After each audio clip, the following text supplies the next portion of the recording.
Hello class, this is Mr. Goyette with National University Academy, coming to you to go over our Unit 8 quiz, get ready for that quiz, and go over some of the topics you will see on your California standardized tests for biology. We're wrapping up this semester this week, so please use this video to take careful notes and jot down information that will help you prepare for the quizzes and the final. I'm going to begin with a discussion of symbiosis. Let me start by correcting the board there.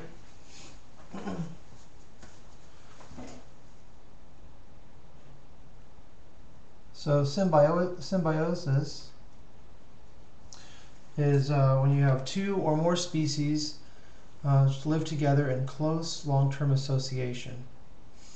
And you can review this on page 364. One example they'll give for you there is mutualism. And you've probably heard the phrase, the feeling is mutual. When it's between two people, two parties, there's a shared feeling. Well, we have this idea of sharing. So mutualism is a symbiotic relationship in which both species benefit.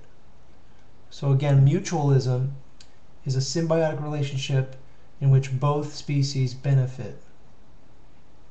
So a good example of that would be the flower and the bee, the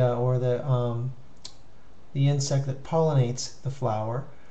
The flower is going to gain from having the pollens interchange between the flowers and pollinate each flower that way, and of course the bee is going to be able to take that pollen back to its hive. You're also going to want to look at the water cycle. See the water cycle on page 351. Take note of percipitation, evaporation, transpiration, and percolation, again on page 351. Take careful note of this idea of transpiration. Let's say what that is. Now, transpiration is when you have the roots of the plant bring the water through the plant to the leaves. Now, on the leaves there, you can think of like your skin, your follicles, and your pores giving off sweat, and then that water, that sweat evaporating off your body. In the case of a plant, transpiration happens when the water's coming from the groundwater, from the roots of the tree, through the plant to the leaves, is picked off the leaves and then evaporated into the air. That's called transpiration. And this whole process is a sun-driven process. Yes, indeed. It heats, you can think heat, sun heats the atmosphere, it creates wind, and these currents draw moisture from the leaves, and that of course evaporates into the air.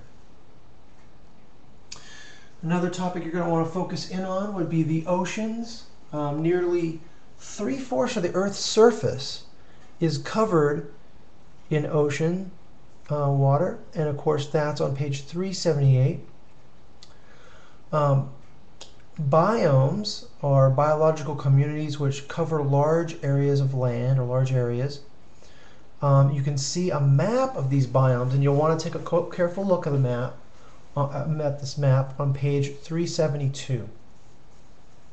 Now on biomes, while we're on that topic of biomes, take a look at this little, think of the globe here, and you have 60 degrees north, so this should be south latitude, 60 degrees north latitude. Imagine here that you have your equator, and in this central region you can imagine, because of the climate, you'll have more diversity of species. You're going to have highlands, you're going to have mountains, you're going to have deserts, you're going to have hot tropical areas. So this is going to increase diversity. See that on page 372. Let's look at a few other topics that you're going to see on the quiz and in your final for Unit 8. Primary producers, page 345. Take note of primary producers, they're important. What are they? Well, primary producers, manufacture the organic nutrients for the ecosystem. And the reason that's important is those primary producers are going to, primary productivity determines the amount of energy available in an ecosystem. Most organisms in an ecosystem can be thought of as chemical machines, driven by the energy captured in photosynthesis. Organisms that first capture energy, the producers, include plants, some kinds of bacteria, and algae. And we talked about protists as well. Study your secondary succession on page 343. That's going to be an important thing to review. And also study your pioneer species, also on 343. They're going to grow very fast. You're going to want to note that because they're going to, one of the questions on the quiz is going to be about secondary succession and pioneer species. And looking at 343 quickly for you, I want to point out that the first organisms to live in a new habitat where soil is present tend to be small, fast-growing plants. There's going to be a question where they're going to ask you about, let's say, an area people came in and lived in a certain area. They clear-cut that area, and they had it perhaps for some agricultural land, or they had clear-cut it for a road or some other purpose.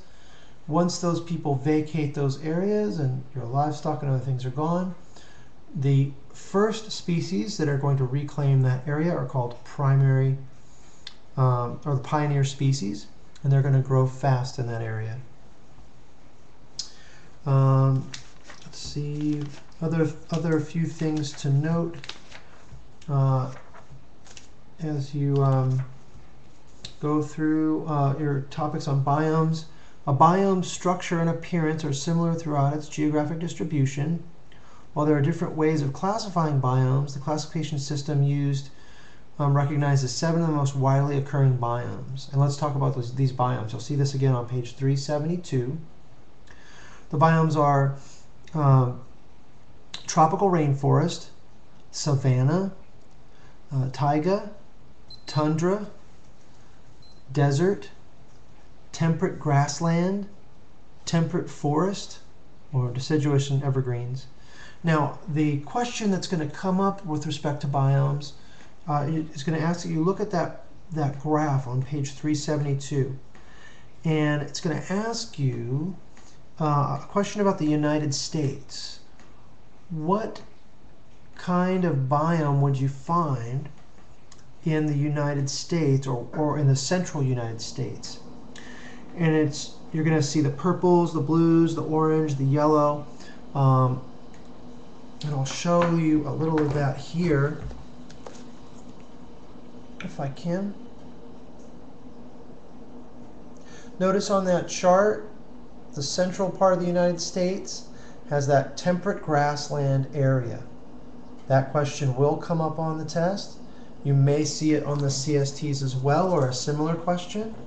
So get used to being able to read that biome chart, whether it be in the continental United States or other parts of the world. Thank you for tuning in and reviewing for your exams, your quizzes for Unit 8. Thanks for a great semester. I'm really proud of all of you. You did such a great job. Keep up the good work. I'll be checking with you, email, Skype, call.